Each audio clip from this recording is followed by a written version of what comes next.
राधे राधे महाराज जी।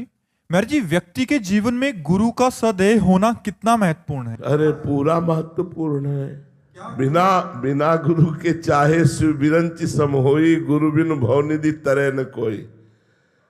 बिना गुरु के भव सागर से नहीं तरा जा सकता, ये बिल्कुल सिद्ध बात है। आज तक कोई ऐसा मिला हो तो हमें बताना। श्री भगवान का मिल जाना भी हो सकता है, लेकिन भव समुद्र से भ्रम से पूर्ण निवृत्ति हो जाना ये केवल गुरु कृपा से होती है। श्री नामदेव जी महाराज भगवान के साथ खेलते थे, भगवान के साथ खाते थे, भगवान से बातचीत करते थे। एक दिन गोरा कुम्हार के यहाँ, बड़े महाभागवत से श्री गोरा कुम्हार जी, उनके यहाँ बहुत से संत बैठे हुए थे। तो श्री मुक्ताबाई जी वो मटकी थापने की चाट जो होती है उसे उठाई और कहा, काका देखो इन मटकियों में कौन सी पक्की मटकी है और कौन सी कच्ची है। तो उन्होंने मुस्कुराकर स्वीकृति दे दी। तो हर संत की खोपड़ी में ऐसे मारती। तो जो और संत थे मुस्कुरा दिए। जब नामदेव जी के मारा तो उन्होंने कहा, ये क्या है, क्यों मारा? तो बोले, काका ये मटकी कच्ची है।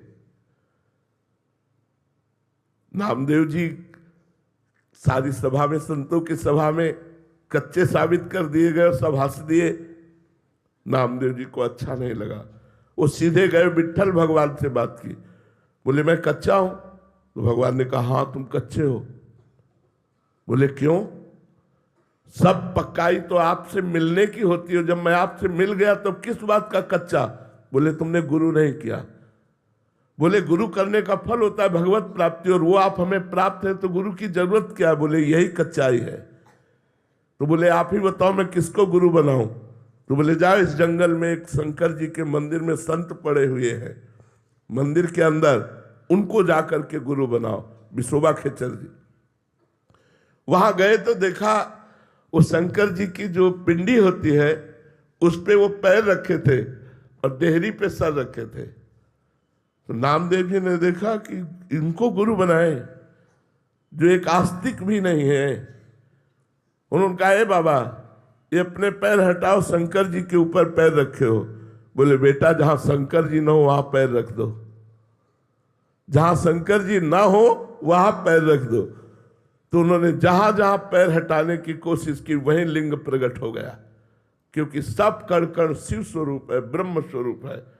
तब उठे और कहा, बेटा कण कण भगवान का स्वरूप है। उन्हें गुरु बनाया और इसी के बाद उन्होंने कुत्ते में भगवत साक्षात्कार कर लिया।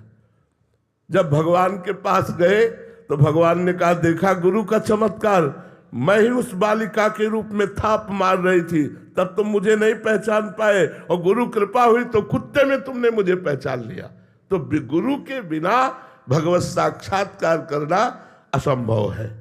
कोई भी हो, कहीं भी हो, गुरु बिनु भव निधि तरी न कोई, चाहे शिव विरंच सम होई। गुरु कृपा अत्यंत अनिवार्य है, और हमारा जीवन तो गुरु कृपा के ही आश्रित है। इसलिए हम तो जानते ही नहीं कि गुरु कृपा के बिना कुछ हो सकता है। न जानते हैं न मानते हैं। बिना गुरु कृपा के परमार्थ में कुछ हो सकता है ये तो ना मुझे पता है और ना मेरा विश्वास है। चाहे जितना अहंकार से साधना कर लो, एक थप्पड़ लगाएगी माया तो काम क्रोध के चरणों में मारे घूमे हुए। गुरु कृपा के बिना इस माया से निकल पाना, मुझे जैसा अनुभव होता है और शास्त्रों में जैसा पढ़ा है, अत्यंत दुर्गम, अत्यंत दुर्गम है। प्रकट में गुरुदेव का होना अत्यंत अनिवार्य है। महाराज जी, एक तो है जो प्रकट में जिनको गुरुदेव शासन कर रहे हैं, और एक है मंत्र ले लिया, बट उनमें कैसे महाराज जी संचार होता है गुरु कृपा का? मतलब जो दूर रह रहे हैं, जो आपसे मिलते नहीं है, तो उनपे कैसे कृपा? गुरु की आज्ञा का पालन करना। जो गुरु ने मंत्र दिया है, उपासना दी है, शास्त्र स्वाध्याय रहनी दी है, वैसे रहो तो आपके ऊपर गुरु कृपा आ जाएगी, गुरु कृपा बरस जाएगी। अगर आपको मंत्र दिया, उपासना दिया और मनमानी आचरण करते हो, मंत्र नहीं जपते हो, तो आप गुरु कृपा पात्र नहीं है। कृपा पात्र वही है जो आज्ञा का पालन करे। अब जो कहे करे हम सोई, आयस लिए चले निज दासी, मन क्रम बचन त्रिशुद्ध सकल मत हम श्री हित हरिवंश उपासी। जो आज्ञा गुरुदेव ने दी उसी आज्ञा के अनुसार हम अपनी जीवनचर्या बनावे, दिनचर्या बनावे, तो चाहे लाख कोस दूर रहे हमारे ऊपर गुरु कृपा बरसती रहेगी। महाराज जी, आपको लाखों लोग सुनते हैं महाराज जी, कुछ उन्होंने तो प्रकट में दीक्षा लिया है, जो आपकी आज्ञा में चल रहे हैं वो भी गुरु कृपा के। हाँ, जो आज्ञा में चल रहे हैं, दीक्षा नहीं लिए, उनका भी परम मंगल होगा, क्योंकि जैसे वो राधा राधा जप रहे हैं तो यही गुरु मंत्र हो गया, और जो हम आचरण बता रहे हैं यही उपदेश हो गया। मंत्र और उपदेश दोनों का पालन करना ही तो शिष्यता है। तो वो चाहे कंठी बंधवावे चाहे ना बंधवावे, उनका परम कल्याण निश्चित है, क्योंकि राधा नाम मुख से श्रवण करके, उपदेश श्रवण करके वो चल रहे, तो उन पर गुरु कृपा बरसेगी।